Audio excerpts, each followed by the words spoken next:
All right, keeping it locked with the NBA. Pat Riley thinks the Heat would have won 5 or 6 more titles if LeBron had stayed in Miami. So in Ian Thompson's upcoming book, The Soul of Basketball, the epic showdown between LeBron, Kobe, Doc, and Dirk that saved the NBA, the Heat president spoke about LeBron leaving Miami and said that the Heat could have won again 5 or 6 more titles on top of the 2 that they won if LeBron didn't take his talents back to Cleveland in 2014. So Riley said, quote, "I had 2 or 3 days of tremendous anger. I was absolutely livid, which I expressed to myself and my closest friends. My beautiful plan all of a sudden came crashing down. That team in 10 years could have won 5 or 6 more championships. But I get it. I get the whole chronicle of LeBron's life." So guys, is Pat Riley out of his damn mind thinking that LeBron, D. Wade, and Chris Bosh could have won again 5 or 6 more titles on top of the 2 that they won together? I wouldn't say 5, maybe 3, 2 or 3, not 5. The line, a couple lines in here. My beautiful plan all of a sudden came crashing down. So my thinking is, was he eyeing Kevin Durant?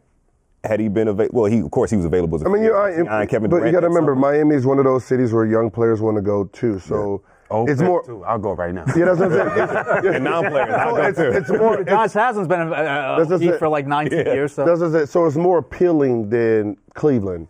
Yeah. So yes, he would have got better players coming there. So even though Bosh got injured, had to retire, somebody else was coming. Mm-hmm. So I'm pretty sure they would have won 3. Yeah, but 6 more. Like you're talking like 8 titles of all time. But you're talking about they would have won the 2014.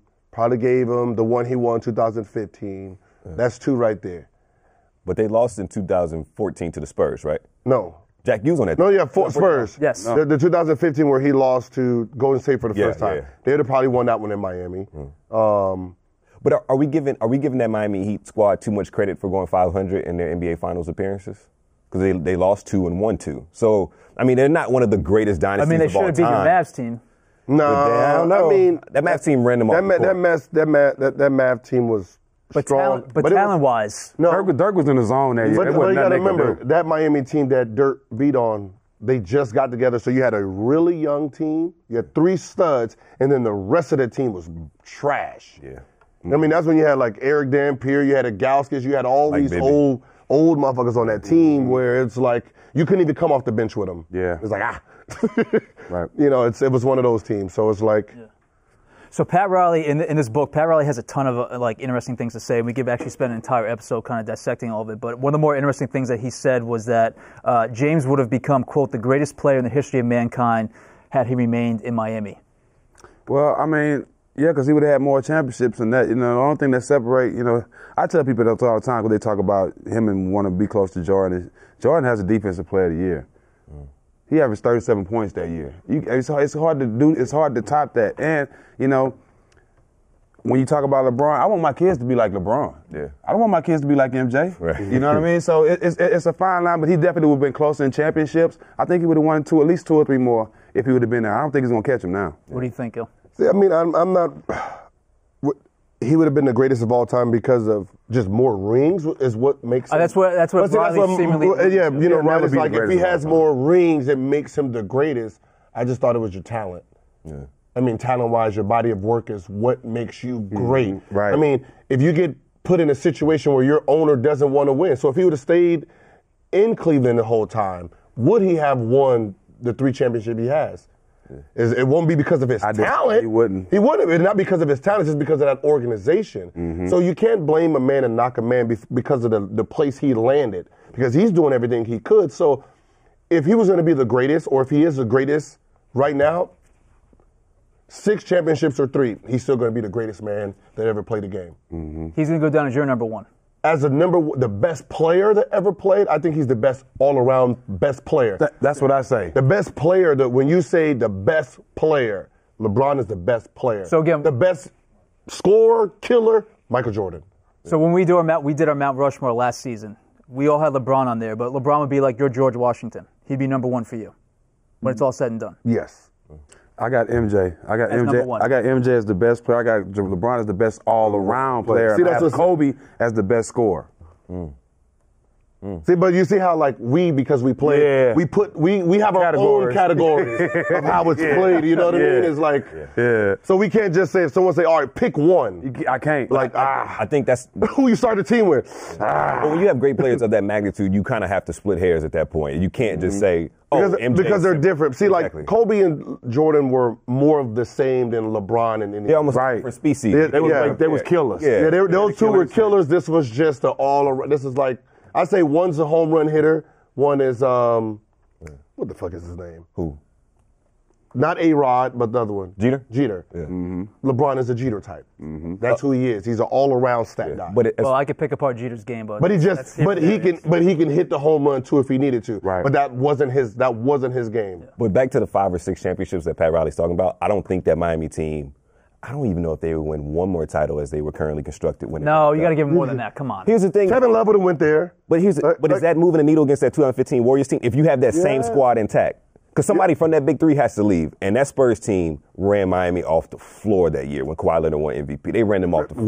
One of the Dwayne Wade was hurt that year. D-Wade was hurt, not playing himself. That's what I said. D-Wade was hurt. You got to remember, it's free agent market. Miami was going to pull. That's where they pull somebody. They would have pulled somebody. They were definitely going to pull more people in. That was no question. But if there is any dynasty in NBA history that would rattle off 5 or 6 titles if they didn't break up, it would have to be the Shaq and Kobe dynamic in LA in the early 2000s. I agree. That's the only one I can see. Right? We broke that up. That y'all did. That y'all did. All right, but keeping in the hypothetical, Complex Sports talked to Rasheed Wallace earlier this week, and we asked him how the 2004 Pistons team, that rugged championship-winning team over the Lakers, how would they fare against today's talent top teams? Sheed said that the 04 Pistons would crush today's teams. My thing is, they would be more physical, but I don't know if Sheed and Ben can get up and down like that. They wouldn't. That 2004 team, I mean, they couldn't score. No, the games. They wasn't. They wasn't great defensive team. They were defensively jocking us because you had your point guard was 6'4", strong. Your two guards 6'6", feisty.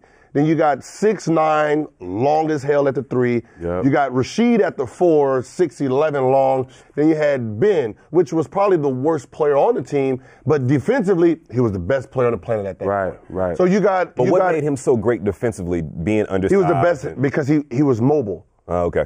So, put it like this. If they played the Warriors, Rasheed would be laughing at. You got to remember, it's him and Draymond. Yeah. They're laughing at Draymond.